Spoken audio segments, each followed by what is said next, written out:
ขออธิบายตัวนี้ให้ก่อนเนาะสำหรับก่อนที่ว่าเราจะเข้าเทรดเนาะคืออันปัจจุบันนี้ก็คือในเทรดสปอตนี่สำหรับคนที่มีต้นทุนเย็นนะหรือว่ามีเงินส่วนว่าเราอยากเก็บกำไรแบบระยะ5 ปีนะ10 ปีข้างหน้านะก็คือเราจะเบิ่งได้ยาวนะก็คือการเทรดสปอตเป็นการแบบเอาเงินแบบมาใส่ไว้นี่ก็คือเราสะสมทรัพย์สินจังซี่ซะแบบ DCA นั่นแหละเนาะ DCA ทีละน้อยทีละน้อยคืออันราคาเนาะคือ Bitcoin เนาะคือตอนนี้เนาะ คือบิตคอยน์ตอนนี้ก็นี่เนาะมันอยู่ที่73,000เนาะ73,000คือตอนนี้มันก็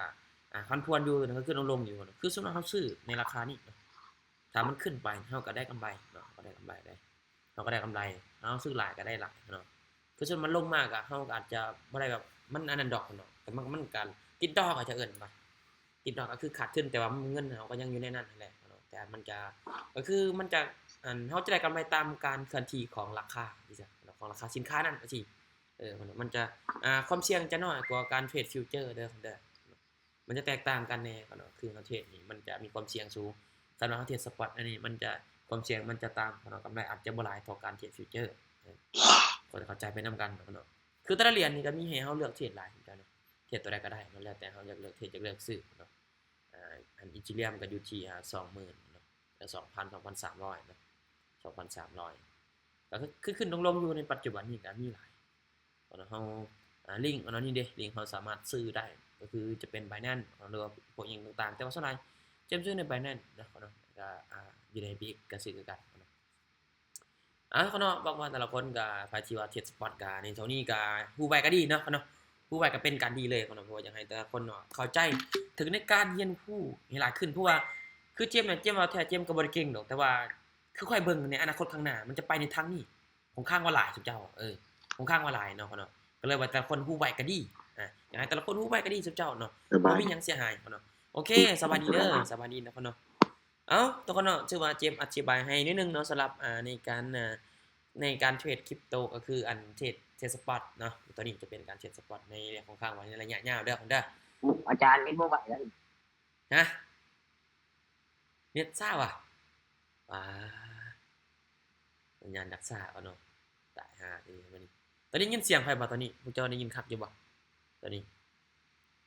ไอ้น้องได้ยินเสียงไผบ่ได้ยินแล้วอาจารย์ได้ยินแล้วมันโอเคเนาะเอ้าเนาะหลังจากนั้นคันว่าละคนก็เดี๋ยวศึกษาเพิ่มเติมเนาะเนาะศึกษาเพิ่มเติมก็ได้ตัวนี้เนาะเดี๋ยวค่อยจะเฮ็ดคลิปลงให้อยู่เด้อโอเคเดี๋ยวเราจะแชร์จอเข้าไปที่กระดานเทรดเลยเด้อเด้อเพราะมีตติงนี้จะเป็นมีตติงนำพาวิเคราะห์ตลาดนี่แหละเนาะเนาะเดี๋ยวเราจะแชร์จอไปที่กระดานเทรดเด้อนะจะแชร์จอไปที่กระดานเทรดโอเคเนาะเบิ่งนึงเนาะเดี๋ยวแชร์จอให้โอเคเนาะโอเคเจ้าปัจจุบันนี้ก็ชื่อว่าเป็นเวลาอยู่ที่ 21:30 นเนาะ 7:35 แล้วเนาะแต่ละคนก็ความเสี่ยงทุกคนเด้อ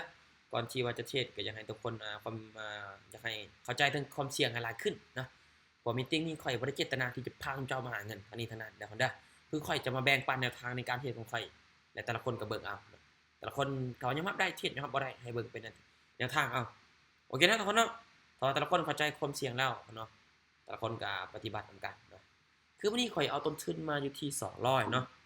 200เนาะก็ถือว่าเป็นงบที่ตัวเองยอมรับได้เนาะวันนี้จะมาขึ้นมาแชร์แนวทางก็คือในการเข้าออกเรื่องของข้อยเองครับได้อาจารย์กราฟของ XRP เด้อ XRP เนาะ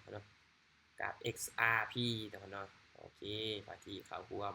นี่ครับมีการทักทายกันเนาะก่อนที่ว่าเราจะเริ่มต้นเข้าเด้อนี่เตรียมมาสังเกตเบิ่งฐานนะครับแนวต้านภาพรวมเนาะก็คือสังเกตเบิ่งภาพรวมตลาดก็จะเป็นของ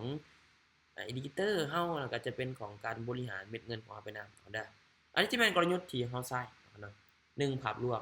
2การบริหารตนเองกับการบริหารเม็ดเงินและอันที่3ก็คือจะเบิ่งพวกที่ว่าอดีตก็คือโซนมาและโซนอดีตตลาดเนาะตลาดของจีนผลิตปัจจุบันนี้เฮาก็พยายามสังเกตเบิ่งไปนำเนาะคนคือเบิ่งแท่งคือกันเนาะโอ้โหขึ้นกินจาก1 2 3 4 5 6แท่งเนาะสะดุดตาแห่งแท่งแท่งนี้ก็สะดุดตาแห่งเลยนี่เนี่ยนะว้าวคนตาขายในราคานี้ทวดเนาะทุกแห่งเลยจุ๊เจ้าเนาะแล้วค่อยมาอธิบายไปนำเด้อเด้อส่วนถ้ามีคำถามเป็นช่วงท้ายเนาะแต่ละคนก็เทรดได้เนาะแต่ว่าต้องความเสี่ยงไม่ได้เด้อในจุดที่เป็นจุดไซด์เวย์ในโซนนี้ปรับตัวขึ้น ค่อยตีกรอบราคาก่อนในกรอบราคานี่ฮอตได้เพียงนี้นะครับปรับตัวขึ้นไปเรื่อยๆนี่ตามราคาเก่านะทุกเจ้าเห็นว่ามันต่ำในราคาเก่ากลยุทธ์ในการเก่าเทรดดิจิตอลการบริหารนะภาพรวมตลาดนะครับก็คือเบสิกเลยภาพรวมตลาดคือพวกฐานนะครับหน้าต้านอดอดีตต่างๆเนาะเทรนยังกับเบิ่งไปเบิดเนาะเพราะว่าในการเทรดมันจะปรับเปลี่ยนอยู่ตลอดเวลาเด้เนาะคือสำคัญอยากให้ทุกคนยิงใส่ความเสี่ยงให้หลายขึ้นอย่าเอาอารมณ์นำหน้าผมจะเอาอารมณ์นำหน้าเด็ดขาดเลยผมเด้ออันนี้เขาจะจำแต่แท้คนเนาะและใครที่มีกำไรนี่อย่าขี้ดื้อเด้อคนเด้อใครที่มีกำไรอย่าขี้ดื้อร้ายเนาะก็มีแต่ว่าได้กำไรตามเป้ากับพักพรเนาะลบตามเป้ากับพักพรอย่าฟื้นคนเด้อโอเคเนาะเดี๋ยวเบิ่งเป็นส่วนถัดไปเด้อคนเด้อเบิ่งส่วนถัดไปเดี๋ยวเขาจึงเข้ากันเนาะเทรดกับใครนี่ต้องใจเย็นๆเนาะเพราะเขาจะให้ทุกเจ้าได้เข้าใจในการเทรดนี่เนาะผมอยากให้แบบเข้ามาเทรดหลายคนนะคือจะให้ออเดอร์ที่เจมออกนะพอแล้วบ่ออกหลายดอกคนอยากให้น้องเข้าใจแล้วไปเทรดเองหลายกว่าคือปัจจุบันนี้ทุกเจ้าพอเบิ่งออกที่ว่าตลาดนี่เป็นอะไรเนาะคือในตอนนี้ก็ปรับตัวลงมาอยู่ตอนนี้ปรับตัวลงอยู่เจ้าเพราะมันขึ้นฮอดแต่เพียงนี้เนาะตามฐานตัวนี้เนาะนี่จุดนี้เนาะยังบ่สามารถทะลุขึ้นไปต่อได้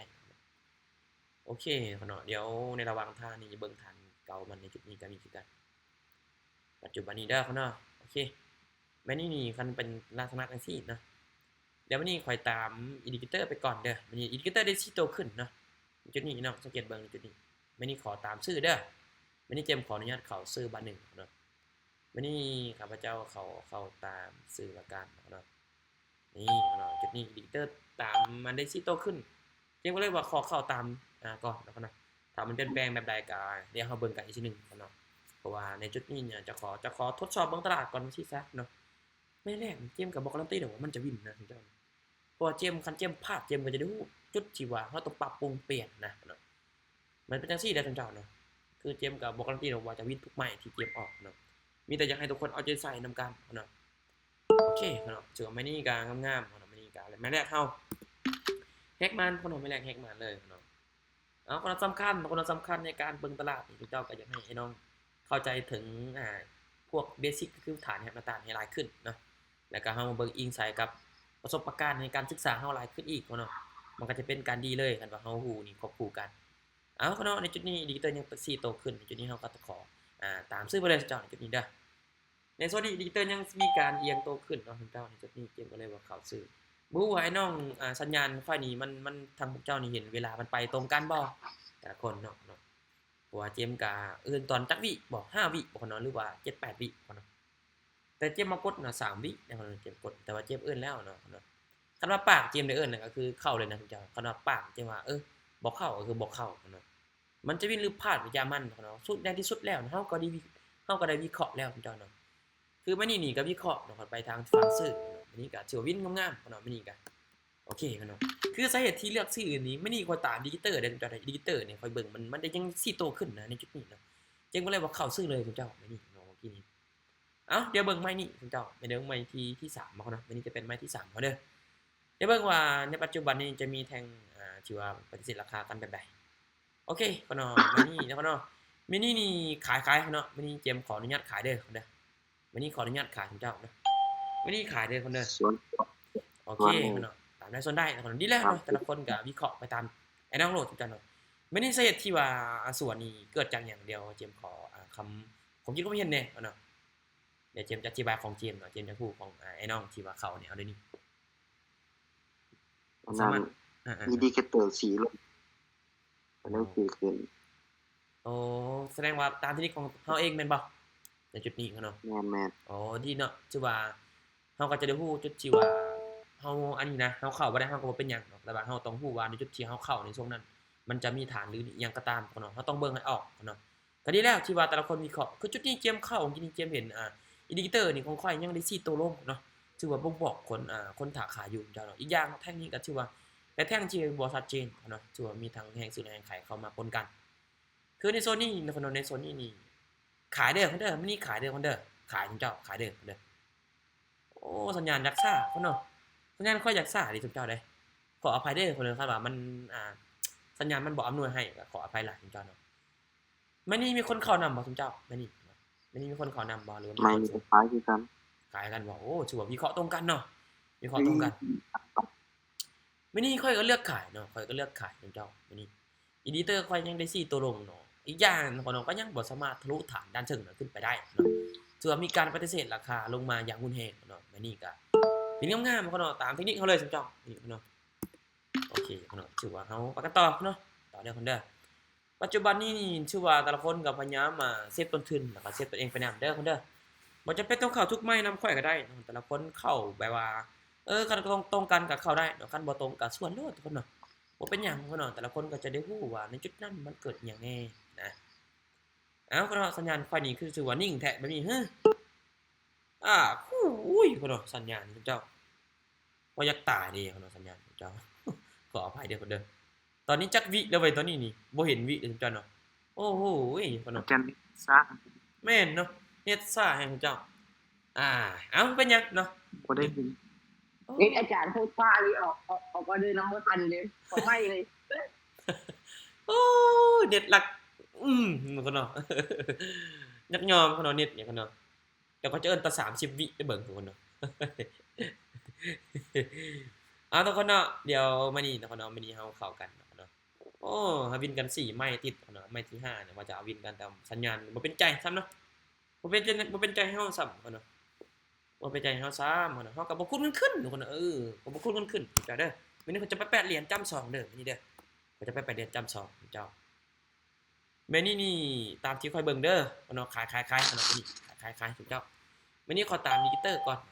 มื้อนี้ขอตามมิเตอร์ ส่วนเลยจ้ะ โอเคเนาะตามได้ส่วนได้เนาะในจุดนี้นี่มี ค่อย แฮ ซื้ ง อเลยจ้ะ แฮงซื้อมีราคาขึ้นไป ครับ เนาะ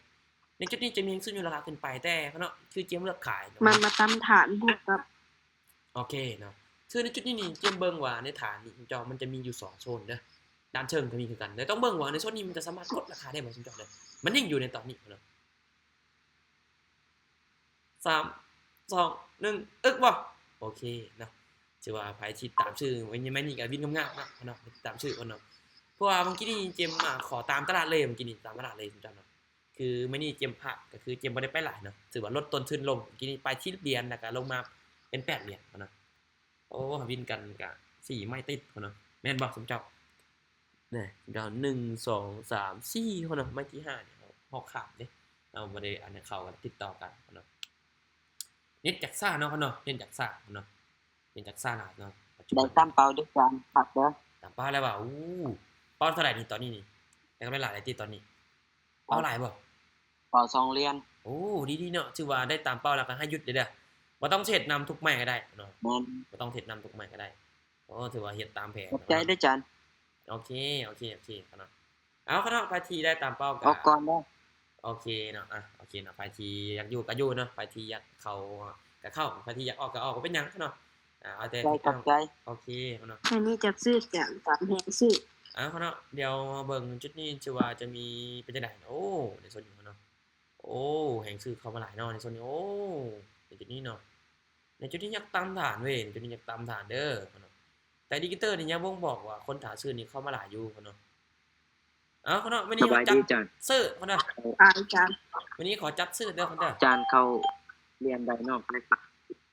สวนว่าเด้อนี่ XRP เด้อเด้อเดี๋ยวอันก่อนเนาะมันบวกกับสัญญาณเกมเนี่ยแล้วก็ไอ้น้องอันเปิดใหม่เนาะมันอยากค่อนข้างว่าสับสนในคุณจอเด้อบ่นึงเนาะช่วงที่เกมเอิ้นออกเด้อแต่ละคนปิดไมค์ก่อนก็ได้เด้อบ่ยันไอ้น้องเขาเจ้าบ่ได้ยินนะบางทีสัญญาณค่อ สาย เหตุนี้น้องขายแม่นี่บวกกับแบบทะลุฐานไปยาวเกินบวกกับแทงเขียนข้างหลังนี่มันจะมีริมแต่4แทง ถือว่าในจุดนี้เนาะปัจจุบันนี้ก็ลงเนาะลงมาแล้วแต่ว่าตามทางเนาะปัจจุบันนี้ก็ตามได้โอเคก็ถือว่าเป็นแท่งแดงเนาะเป็นแท่งแดงเนาะมันเนาะเป็นแท่งแดงเนาะอยู่ในการของ XRP เด้อเด้อพาที่เข้ามาใหม่เนาะสวัสดีทุกคนเนาะสวัสดีทุกคนเกมพยายามจะบอกให้มันแห้งขึ้นนะเพราะว่ายันไอ้น้องบ่ได้ยินเนาะบอกกับสัญญาณค่อยนี่ก็ค่อนข้างว่าอยากซ่าๆแน่เนาะทุกคนเนาะเดี๋ยวมื้อนี้ค่อยจะเข้าซ่อนกันเลยเนาะเดี๋ยวคันว่าบ่ทันจะบ่เปิดเด้อคนน่าจะบ่ทันแหละเดี๋ยวเฮาผ่านก่อนมื้อนี้เดี๋ยวเฮาผ่านก่อนมื้อนี้จะบ่ทันแล้วบ่เข้าแล้วกันมื้อนี้บ่ทันเนาะเนื่องจาก ขายด้วยจานได้ไหม เนาะ ไม่นี้จักซื้อ โอ้มีคนซื้อแล้วก็มีคนขายเนาะมื้อนี้เนาะแต่ละคนสิมีไผออกต่างกันเนาะแต่ละคนก็วิเคราะห์ไปโลดเนาะแต่ในช่วงที่เจมกดออกก็เด้อแต่ละคนก็ ค่อย ให้ปิดไมค์ก่อนเนาะในช่วงที่ ก็ เจ บ่ ม กล้าซื้อมันหยังแบบ กดออกก็เด้อ ถ้า เพราะ ซื้อ ว่า อยู่มันคำถามนี่มันสามารถลงมาได้เพราะว่าฐานตัวนี้มันเป็นฐานแข็งแรง โอเคเนาะถือว่าไอ้น้องแต่ละคนก็มีเทคนิคของตัวเองอยู่แล้วเนาะคือเจมส์จะจัดให้ไอ้น้องทุกคนแบบนี้เนาะคือช่วงที่เจมส์ออร์เดอร์นะแต่ละคนปิด ใน ไมค์ วิ ก่อนเด้อ จารณ์ เด้อ บอกแล้วขึ้นไปตามฐานล แต่ ง ละ มา คนปิดไมค์ให้เจมส์เนี่ยเพราะว่าเจมส์นี่อธิบายให้ไอ้น้องนะเพราะว่าในช่วงที่เจมส์ออกออร์เดอร์เนาะแต่ละคนต้องเข้าใจไปนำกันเด้อเพิ่นเด้อเพราะว่าเดี๋ยวเจมส์กดปุ๊บโอเคเจมส์อธิบายแล้วแต่ละคนก็จึงสามารถเปิดไมค์ได้เนาะยันเนี่ยมันบ่ได้ยินบวกกับสัญญาณแน่เจ้าเนาะเดี๋ยวอันนี้ขอดึงอันนี้ก่อนเป็นนึงก่อนนะ โอเคเดี๋ยวโซนถัดไปเนาะเตรียมจะเข้าเนาะปรับเงินก่อนเนาะโอเคเดี๋ยววันนี้จะไปจาก35ก็ได้นะครับวันนี้จะไปจาก35ก็ได้เดี๋ยววันนี้เราผ่านก่อนในโซนตัวนี้มีปรับตัวขึ้นเนาะในโซนปัจจุบันนี้จะปรับตัวขึ้นอยู่เนาะตอนนี้โอ้เนาะปัจจุบันนี้เนาะมีคนออกออเดอร์บ่มานี่ไอ้น้องเฮามานี่เนาะไปที่เขาพวกนี้เฮามีก็ ตายลงมา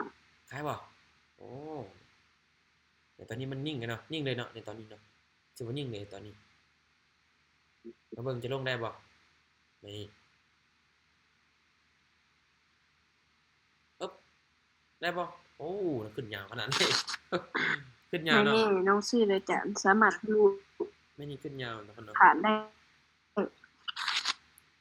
เดี๋ยวเราเบิ่งกันมานี่เนาะปัจจุบันนี้ก็ถือว่ายังปรับตัวขึ้นไปเรื่อยๆเนาะยังปรับตัวขึ้นไปเรื่อยๆจังๆโอเคเนาะแม่นี่ถือว่าเป็น3แท่งเนาะเนาะมันนี่ขายเนาะขายทุกคนขายเด้อมื้อนี้ขายทุกคนมื้อนี้เด้อมื้อนี้ขายขอตามอดีตเนาะอดีตอยู่ที่3แท่งแดง3แท่งเขียวเจ้าเจ็บก็เลยว่าเข้าตามเลยเนาะอีกอย่างอินดิเคเตอร์ในโซนที่ว่าเจ็บเข้าในจุดนี้ก็มีการ4ตัวลงมาเนาะในโซนเจ็บก็เลยว่าขายเนาะในจุดนี้ก็ถือว่าเห็นอยู่บริเวณนี้เนาะเป็น3แท่งแดงเนาะในจุดนี้เนาะแล้วก็บริเวณนี้ก็เล่นเป็น3เขียวเจ้าในโซนนี้ก็เลยว่าขอตามตลาดโซนตลาดอีกแล้วเนาะโซนอดีตที่ว่าเจมสังเกตเบิ่งเมื่อกี้นี่เนาะเอามานี่เป็นได้บ่ลูกโอเคเนาะโอ้งามๆไอ้น้องๆ3เขียว3แดง3สหายเจ้าในจุดนี้เนาะเนาะเนาะจุดทำกำไรได้คนแบบนี้เจ้าได้เจมมักเข้าทำกำไรจุดแบบนี้เจ้านะคนปัจจุบันนี้ก็ถือว่ายังลงมาต่อเนาะแทนนี้เนาะปัจจุบันยังลงมาต่อซุมเจ้าในตอนนี้เนาะแต่ยังมีแฮงซื้อปฏิเสธราคาขึ้นไปอยู่เนาะปัจจุบันนี้เดี๋ยวค่อยไม่จะผ่านก่อนเด้อเดี๋ยวฝากข่าวเถอะเดี๋ยวค่อยจะผ่านก่อนเดี๋ยววันนี้จะไป8เหรียญเนาะมาที่ไม่ถ้าไปถึงไป8เหรียญเนาะโอเคแล้วถ้าไปที่ไป8เหรียญเอาก็ได้คือตลาดในโซนนี้ก็ยังงามกันยังงามยังเข้าได้อยู่มันลิ้นในกรอบน้อยๆเนาะในกรอบน้อยทำให้ก็ขึ้นไปอยู่ในตอนนี้ในออเดอร์นี้มีคนได้ซื้อบ่เนาะนี่เจ้ามีพาดิตามซื้อบ่ทุกคนในไม้นี้ก็เนาะถือว่างามๆเนาะตอนนี้เนาะตอนนี้ก็ยังเป็นเขียวแต่ว่ายันแห้งขายกระชากราคาลงมาส่งท้ายนะมันเช็คนะจึ๊กมาเดียวนะเนาะปึ๊บเนาะเกือบ เกือบนี่เนาะเนาะวันนี้มีคนซื้อนี้หวาดเสียวเนาะวันนี้หวาดซื้อเนาะไปที่ซื้อนี้หวาดเสียวคือกันเดี๋ยวมื้อนี้เนาะเจอเป็นลงแดงแทนนี่จาน เจอพักโตแล้วเนาะทางนี้ได้เบิ่งว่าจุดนี้จะสามารถกดราคาลงมา วายเมื่อกี้นี่ โอ้งามๆเนาะเมื่อกี้นี่ไปที่ซื้อกันเนาะเนาะปัจจุบันนี้เด้อเดี๋ยวค่อยเบิ่งก่อนเบิ่งก่อนเป็นนี่ผ่านก่อนบ่ทันเนาะเก็บเงินบ่ทันแหละเก็บเงินบ่ทันแล้วเก็บยังเอาเด็กยังออกอยู่ฮะไม่นี่ได้ขายบ่ได้ซื้อบ่ไม่นี่ซื้อบ่ ขายครับ คนขายเนาะแต่ละคนจะมีกลยุทธ์แตกต่างกันไปเนาะเดี๋ยวจะว่าได้เนาะส่งท้ายเนาะส่งท้ายมีการแบบปรับเปลี่ยนราคานี่บ่ได้เนาะปัจจุบันนี้ถือว่ายังเป็นแดงอยู่เนาะลงมายาวๆเนาะอันนี้เป็นแดงงามๆเนาะคล้ายๆกันโอเคเนาะเนาะเดี๋ยวมื้อนี้เราจะเข้ากันเด้อวันนี้จะไป8จำ25นะผมก็ไปหลายเนาะอยากคุยกันมีกำไรแล้วก็ไปหลายปรับเงินบริหารเอาเนาะเนาะสังเกตเบิ่งจุดนี้เนาะเคยลงมาแล้วเนาะมันตามกันราคาขึ้นไปสีแท่งเขียวในโซนนี้อินดิเคเตอร์ยู่ขึ้นเนาะตามซื้อเด้อมื้อนี้เนาะตามซื้อขึ้นไปซุมเจ้าเนาะตามเทคนิคตามกลยุทธ์เอาเนาะมื้อนี้ขออนุญาตตามซื้อเนาะนี่เด้อขออนุญาตเข้าซื้อเรื่อยซุมเจ้าอันนี้ถือว่าอินดิเคเตอร์ก็ยังได้มีการเอียงโตขึ้นเนาะแห่งซื้อก็เข้ามาหลายอีกเนาะในเทคนิคเนาะเนาะเดี๋ยวเบิ่งนำการในจุดนี้เนาะทำอยากลงให้มันลงมาเลยซุมเจ้าเนาะเนาะถ้ามันจะขึ้นให้มันขึ้นไปเนาะเพราะว่าอยากบ่อยากคันว่าคนถาซื้อหลายจะได้มันก็ขึ้นไปเนาะ เฮาเบิ่งอดีตมาเด้อดีตเขาเล่นอยู่ที่งามเด้ในจุดนี้น่ะมันปรับโตขึ้นอยู่ในจุดนี้เนี่ยในบริเวณนี้นะจุดนั้นเนาะปรับโตขึ้นนี่ถือว่างามเนาะเขียวขึ้นงามๆสีแท่งเขียวดอกในโซนนี้เนาะนี่เนาะสิไปใส่นี่งามๆเนาะโอเคเนาะโอ้เนาะถือว่าในงบ200กำไร56เหรียญเนาะนี่เฮามีเนาะถือว่าได้หลายเติบเนาะนะครับนี่เนาะได้หลายเติบแล้วเนาะนะครับนี่ปาที่เขารวมนะครับมีเตรียมมาได้ข้อมูลแล้วก็ได้แนวทางไปนำในการเทรดพวกเจ้าเอาไปปรับเทรดสบายเนาะเตรียมมาถ้าพวกเจ้าเข้าใจนะพวกเจ้าไปปรับเทรดรอดเนาะดีกว่าพวกเจ้าจะแบบจะรอถ่าแต่นำเทรดนำมีตติ้งกันนะคือพวกเจ้ามีวิธีเป็นของตัวเองนะพวกเจ้าเทรดโอเคเนาะมันก็เฮาบ่ต้องถ่าไปนะบางคนสามารถซื้อขายด้วยตัวเองได้ก็ยังดีอีกเนาะบางคนมีบัตรประจำตัวก็ซื้อขายเองเนาะจะเทรดยังไงก็เทรดแต่ควรระวังขอควรระวังก็คือวินัยเนาะก็คือเซฟตัวเองให้หลายที่สุดเด้อเซฟให้หลายที่สุดเนาะในการเทรดเนาะความเสี่ยงนั่นแหละอยากให้ทุกคนเน้นตอนนั้นความเสี่ยงให้หลายเนาะบ่แม่นว่าได้ซ้ำนี่เนี่ยก็ยังบ่หยุดเนาะตายแล้วได้สมเจ้าแบบนั้นเนี่ยเนาะได้ซ้ำนี่แล้วบ่หยุดคือเจมนี่เจมก็พักแล้วเนาะเจมบ่เทรดหลายแล้วเนาะเพราะว่ากำไร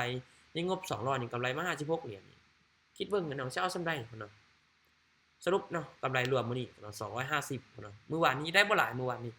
ได้แต่100กับ10เหรียญเนาะหรือว่า70บอกมื้อวานนี้เนาะเจมก็บ่จื้อแน่เนาะแต่ว่าประมาณ110เหรียญแหละมื้อวานคิดกำไรมื้อคืนนี้บางทีเนาะเป็นเรทยัง66.6%เนาะโอ้ยถือว่ายังงามอยู่เนาะในการเข้าเทรดนี่ครับยังเข้าตลาดได้เนาะเพราะว่าเจมก็เอาใจขอให้พวกเจ้าเข้าใจพอแล้วเนาะขอกันยินดีแล้วเนาะที่จะ